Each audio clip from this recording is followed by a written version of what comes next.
The Javazon works in PoE2, and I'm so happy that it does. Hey, I'm Cyclon, and today I want to share with you a Lightning Spear Stormlands Primal Strikes Huntress utilizing accuracy and crit. Now, this build clears like crazy, and all the clear is heat seeking, meaning we can't miss because of us accuracy stacking and it's automatically hitting whatever it can target. It is absurd how good the clear feels. Now, the single target is in a good state, but it does need some additional work. Right now, I'm in T10s. I'm not quite in T15s yet, and I'm not at higher difficulty level, so I know that I need to improve this further. It is not in a perfect state where it's gonna nuke bosses yet, but it is very solid and it has high potential. Now, there's one big downside for this build, and that is that it uses a two-button playstyle. The biggest core mechanic of this build is frenzy charges in Sniper's Mark to generate frenzy charges, because there is no solid way to generate frenzy charges outside of Sniper's Mark. It's really bad. So this is really all we can do to generate our frenzy charges is using Sniper's Mark. We're saying they add a new skill that's gonna be like Killing Palm, but for frenzy charges. But for power charges, Killing Palm wasn't great. So for here, Frenzy Killing Palm will also likely not be great or ideal. So we're gonna be still sticking on Sniper's Mark. Now, let's take a look and explain how exactly the skills work. Lightning's Spear is a projectile that you fire that cannot chain, fork, or have additional primary projectiles. But if it hits a wall or an enemy, it will fire bolts at up to 9 or 10 enemies in its range. Now, I think at level 20 it's 10 or 11, but right now for me it's 9. And I'm using a level 17 gem. So these enemies just have to be in range and they're gonna get a projectile hit. This works similar to Power Siphon in PoE1, meaning that as long as we fire a spear in the general direction of enemies and it's gonna land in an enemy or a wall, it will chain with these bolts to the other enemies in range. Now, that in itself is okay, but because it's a spear throwing skill and every spear throwing skill can utilize frenzy charges, it has an enhanced version, and this enhanced version is nuts. Instead of just throwing one projectile then splits into 9 bolts, it fires one projectile then splits into 3 projectiles that each fire 9 bolts. Now, with all of those being heat-seeking, even the secondary spears that get generated when we use a frenzy charge, it just creates a massive wave of lightning that just hits every enemy on the screen. Now, this is enough to clear everything, but sometimes rares survive a little bit longer. The secondary bolts can shotgun the same rare, so if there's a lot of enemies around it and we have those 3 spears that can hit something, it creates a massive just onslaught of bolts on the rare, but it's not going to be enough to kill some of the bigger tanky rares or some bosses. And for that we use our second skill, which is Stormlands. Now, Stormlands is also really great. It's a throwing skill, so it utilizes frenzy charges.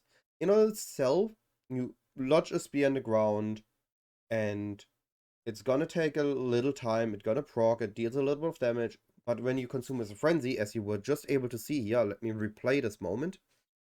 If we consume a frenzy charge, the time it is lodged in the ground is significantly shorter. It's 1/4 of the time. Instead of taking 6 seconds, it's 1.5 seconds. And instead of proccing every 0.8 seconds, it procs every 2.2 seconds. So in these 1.5 seconds, it procs a really big amount of time. We can see it here. The enemy keeps getting hit by it every time he zaps. This is a hit.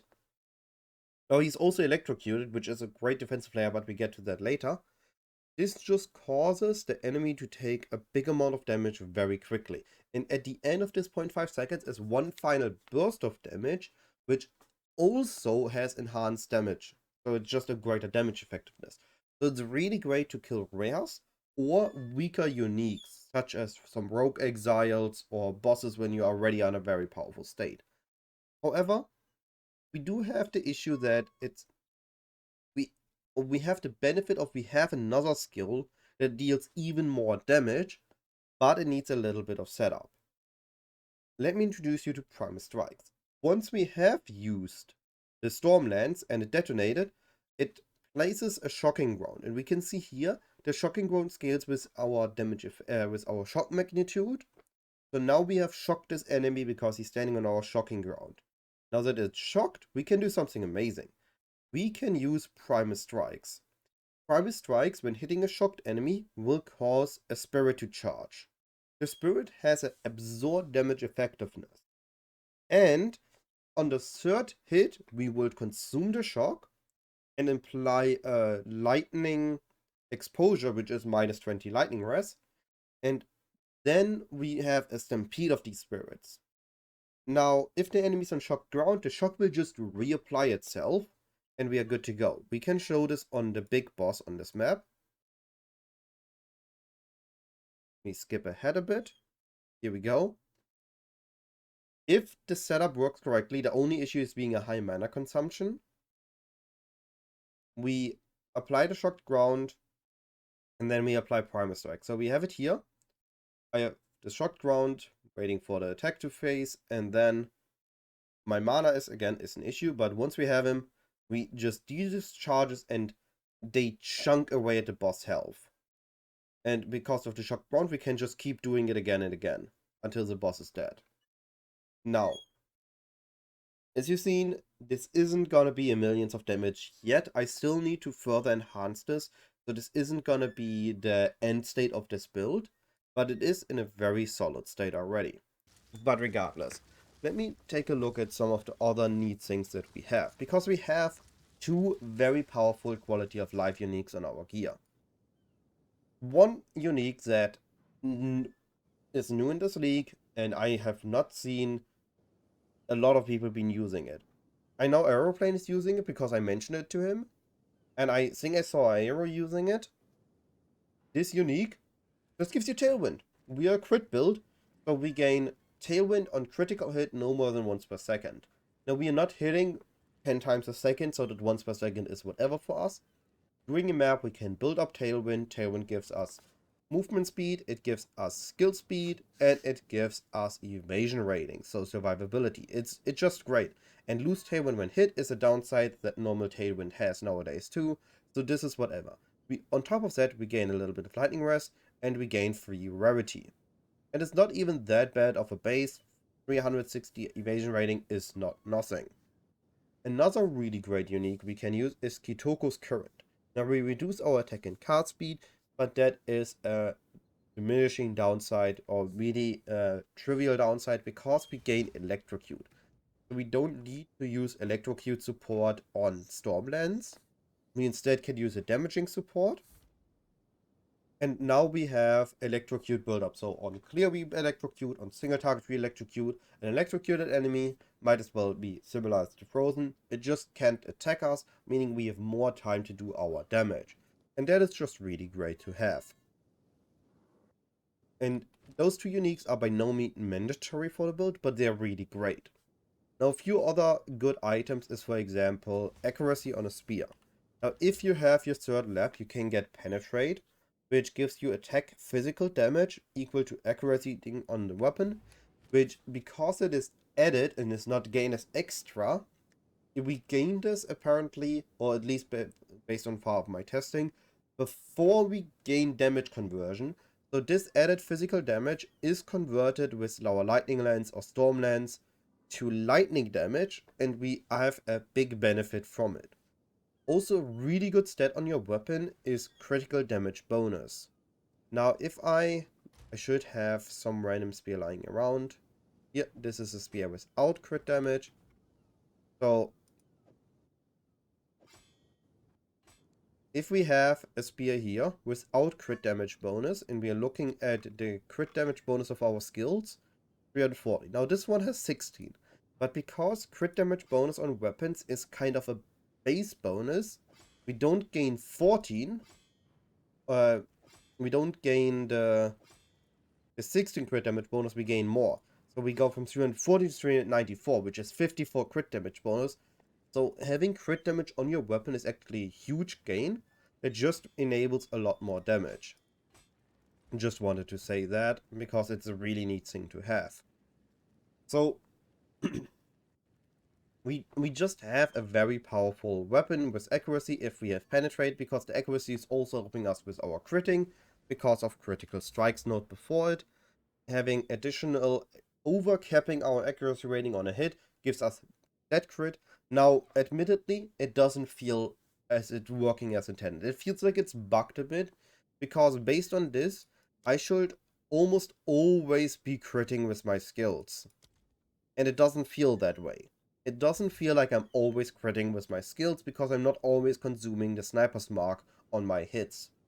So we still need to figure out why that is, if the numbers are lying to us, if it doesn't work as intended, or how this is. Because, again, I don't really understand. Either enemies all have higher accuracy rating than assumed, or the crit chance is just calculated slightly differently internal. Other than that, we don't really need anything. We just have a little bit of dexterity on gear, and then we have as much life and resistances as we can get to keep our resistances close to capped, I guess, and capped, and we want a little bit of life. Our main defensive layer is evasion rating. Now, I have not picked up acrobatics yet, because I haven't felt the need to try and evade AoEs. I try to keep my evasion rating high, but I will be, once I get my next level up, I'm going to be testing acrobatics out, see how it feels. Nothing else really on the passive tree needs any special mentioning. There isn't any amazing interaction. We get a bit of attack speed from Falcon Dive, but that's about it. We just scale a bit of electrocute, a bit of shock magnitude, and then generic damage and evasion rating. It's a very simple tree in PoE2. For our jewels, I want one jewel with chance to blind on hit, so we can use the new blind side support, which gives more crit damage bonus and more crit hits, which is great, but it can't inflict blind, so we need a blind sign, and then we hopefully blind with the Primal Strikes. And we then want to use a jewel with mana on kill, because this build has incredibly bad mana issues. Even with the changes they done just now, a few, I think an hour or two ago. Lightning Spear, all the above skills except the base spear throw, because it doesn't have a mana cost, had their mana cost lowered proportional to the attack speed. They are about 10% less, I think. Even then, we still have incredibly mana issues. The skills of the Javazon are absolutely mana hungry, and we just need to consume mana like crazy. So my Force Ascendancy will likely be Azmiri Brew, just so I can try to mitigate or counteract the mana consumption of this build a little bit more. And all this being said, I know the build's been a bit messy. It's not per se a full build guide. I will make a full proper build guide once this works on high tier T15s and pinnacle bosses. This is more like a mix of a build guide and a build update. All this being said, if anything was unclear, if you have any questions, feel free to ask in the comment section on Discord, or when I'm back to live streaming on Twitch. It was able to live stream on the weekend because of all the constant crashes, but I should be able to live stream this week again. And if this video was informational, if you enjoyed the video, I would highly appreciate a thumbs up on the video and a comment. It just helps the algorithm, and it helps spread this video to more people that is helpful for. All this being said, have a wonderful day, and I'll be seeing you either live on Twitch or my next video. Goodbye.